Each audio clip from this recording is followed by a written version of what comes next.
இந்த நிகழ்ச்சி காதல் என்ற கருத்தை வெறுக்கும் முத்துக்குமார் என்ற குற்றவாளியையும் உள்ளூர் கோவிலுக்கு அருகிலுள்ள தனது பெற்றோரின் பூக்கடையில் பணிபுரியும் குடும்பம் சார்ந்த பெண்ணான மீனாவையும் அறிமுகப்படுத்துகிறது. சூழ்நிலைகள் மீனாவை முத்துக்குமாரை திருமணம் செய்து கொள்ள கட்டாயப்படுத்துகின்றன. அவர் ஒரு குடிகாரர். அடிக்கடி குடிபோதையில் வீட்டிற்கு வருவார். மேலும் அவரது தாயார் வியாவுடன் சண்டையிடுவார். வாக்குவாதத்தில் கூட ஈடுபடுவார்.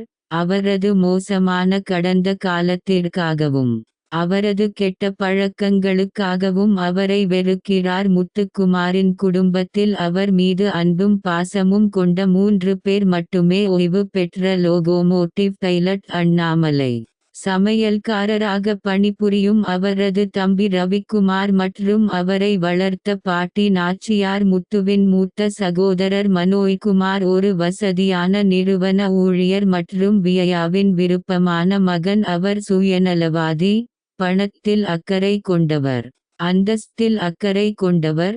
அண்ணாமலை மற்றும் முத்துக்குமார் இருவரையும் விரும்பவில்லை. மீனா மீது ஆசைப்படும் சுதாகர் என்ற கடன்காரனுடன் மீனா பிரச்சினைகளை எதிர்கொள்கிறாள்.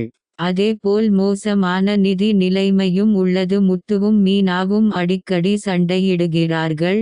முத்து அண்ணாமலையின் 2வது மகன் என்பது மீனாவுக்குத் தெரியாமல் முத்து மீனாவையும் அவள் குடும்பத்தையும் சந்திக்கிறார். இது இருவருக்கும் இடையேயான தொடர்ச்சியான மோதல்களால் ஒருவரையொருவர் வெறுக்க வைக்கிறது. மீனாவின் சகோதரன் சத்யா மீது எதிர்மறையான தாக்கத்தை ஏற்படுத்திய பிறகு உள்ளூர் தாதாவான சிட்டியின் தாக்கத்தால் தனது பெற்றோரிடமிருந்து முத்துவின் பைக் கிடைக்காததால் பொறாமைப்பட்டு முத்துவின் பைக்கை திருடுகிறான். இறுதியில் அவன் சிறைக்கு செல்கிறான்.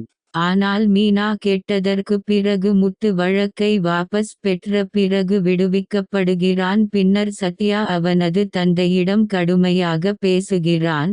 அவனை திட்டி வெளியேற்றுகிறான். இதனால் அவன் மனச்சோர்வடைகிறான். அண்ணாமலை தனது வேலையின் கடைசி நாளில் ஓட்டி சென்ற ரயிலில் அடிபட்டு தற்கொலை செய்து கொள்கிறான். குற்ற உணர்ச்சியுடன் அண்ணாமலை அவர்களை சந்தித்து மீனாவை தனது மருமகளாக முடிவு செய்கிறான். அவர்களுக்கு பணம் கொடுப்பதற்கு பதிலாக அவர்களின் சூழ்நிலையில் கண்ணில் படுவதை விட வேறு விஷயங்கள் இருப்பதை அவன் காண்கிறான். இதற்கெல்லாம் மத்தியில் மனோஜ் ஈவாவை காதலிக்கிறான். அவளுக்கு அண்ணாமலையின் செட்டில்மெண்ட் பணத்தை விரும்புகிறாள். கனடாவுக்கு குடிபெயர விரும்புகிறாள் என்ற மறைமுக நோக்கங்கள் உள்ளன.